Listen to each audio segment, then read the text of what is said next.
Got a hump right there. Yeah, that Oh, is. That is a dome there.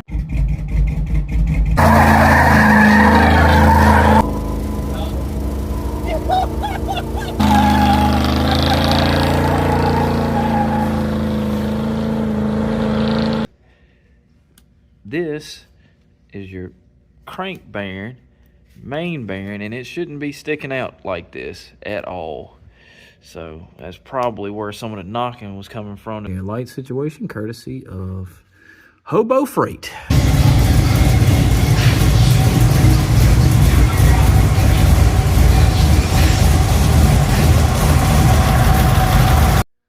Alright, welcome back to the Coleman Mechanical YouTube channel. I realize that I haven't updated you guys on the Nova project here in quite a while, and I do apologize for that. I've just been busy with work and other things, you know.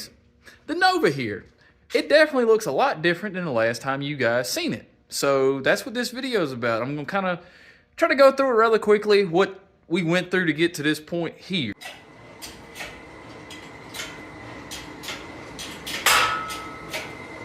Pick him up. Well, first look, don't see anything on top here on top of the oil filter, so hopefully that means ain't no metal in it. But we won't know for sure until we get into the oil pan. All right, this is our first look. I just popped the valve cover up. This right here is a piece of brass, piece of bearing material. There's chunks of metal and crap there and there and everywhere. So yeah, definitely a good thing that we're blowing this apart. Was loading this motor up and was to take to the machine shop, and notice, look at this. This is your crank bearing, main bearing, and it shouldn't be sticking out like this at all. So that's probably where some of the knocking was coming from. To be honest, it's probably done pushed the thrust bearing clean out. So we'll see what's going on with it here in a little bit for sure. This is my dad's 67 short bed Chevrolet pickup truck. I grew up riding in this truck. It used to have a 327 with a 3-speed.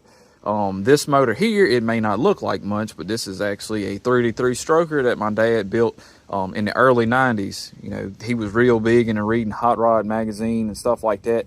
And so in the early days of the 33 strokers, what the guys would do, if I'm not mistaken, so I might be a little off here, when there wasn't like a whole lot of aftermarket stuff for these motors to build strokers out of them, what they do, they take a 400 crank, use a 400 crank and a 350 block, I think 350 rods, you know, and then 30 over pistons, and get the 33 displacement. You know, my dad, he passed away in 2010.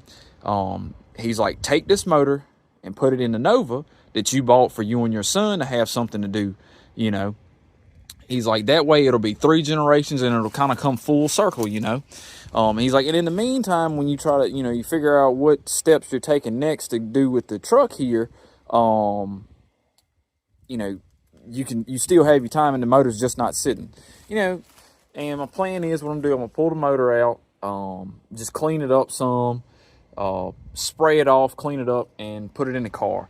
To be honest, I'm kind of on the fence on whether I want to go ahead and, you know, put new gaskets and stuff on it, just because it's been sitting, because this motor's been together pretty much since about like 91, 92. So it's got hardly no miles on it, you know, but obviously it's been sitting, and, you know, I know how that goes, you know. But what I've tried to do, you know, since my old man's passed away, I try to come out, you know, and fire it up, let it run for a little while.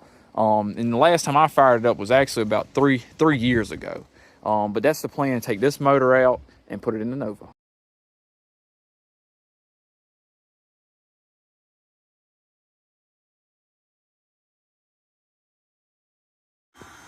Oh my goodness, everything is so wet, so humid. It's been 30 degrees for like the last week, and now it's been 2 days of 60-degree weather. Yeah, Jesus. Anyways, gonna tear the 383 down. Put new seals in it, front rear main seal, all that good stuff, that jazz. Look at that. Pop's motor's got an old windage tray in it. Ain't that something?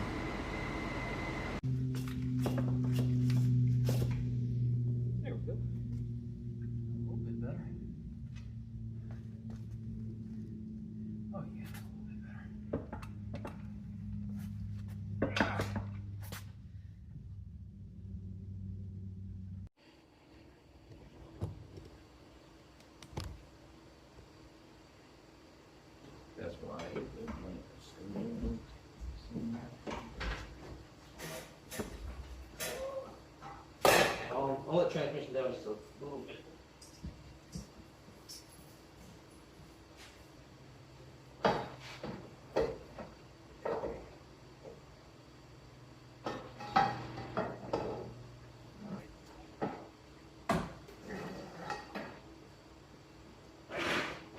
be a bolt.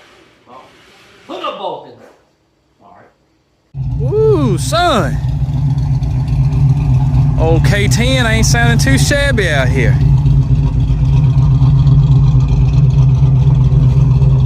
Hear that little rumble to it. She got a little sneaky in there. Oh. All right, got the cross member in. I'll put the speedometer cable in. The previous owner's got it wrapped up over here. It's a good possibility it probably don't even work, but I'm gonna put it on just cause. Well, we're gonna put the old drive shaft in. See the old mufflers here hanging all crazy. How you like my light situation here? Light situation courtesy of Hobo Freight. Well, I realize I probably should have done a before and after, but man, I tell you what, that is a mighty fine looking radiator support there. All I'm gonna do is wait for the paint to dry. We're gonna throw that baby back on the car. Well, I don't think it's looking too shabby. Got the radiator in.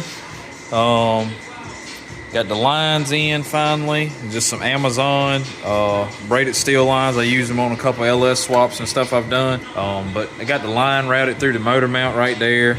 It comes out. Got a little P-clamp right here. And it goes back there. It doesn't touch the header. It's got like a good probably half-inch of clearance or whatever.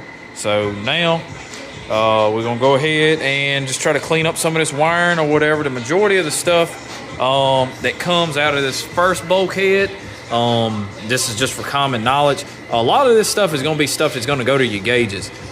There's one wire that's in here that kind of has like a fabric type coating on it. Let me see if I can find it. Okay, here it is. All right. This wire here, this thing will pick up. All right, it's got like a fabric coating on it. This wire actually would have went to your coil. It's your resistor wire for your coil. Seeing I got HEI, this wire doesn't do anything anymore. And just like a quick go through, you've got let's see, looks like a blue, green, and a yellow that goes over to your wiper motor. A few of them wires will be pretty self-explanatory. Your heavier gauge purple, like all GMs, goes to your starter. You got a dark green, which actually this is not the one I got in my hand. This is actually a blue. This goes to your oil pressure. Your dark green, I think this is the one right here. No, actually not. This is a different color wire. This goes to a idle stop solenoid.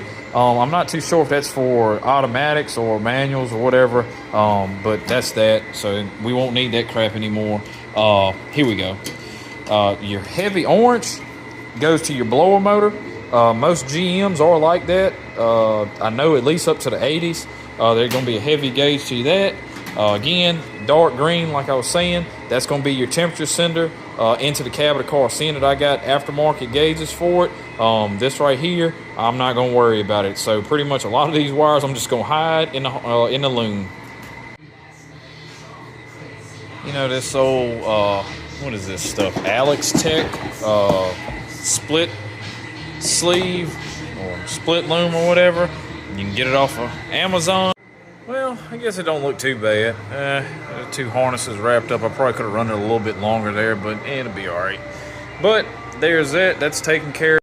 Boy, would you look at that ugly hole right there, boy. That is scary. Good God.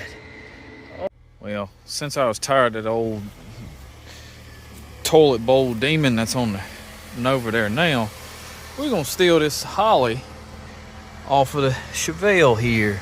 This thing seems to run pretty good with it, so I figure it'll run pretty good on the Chevelle. I mean, on the Nova, damn. So, come on off there.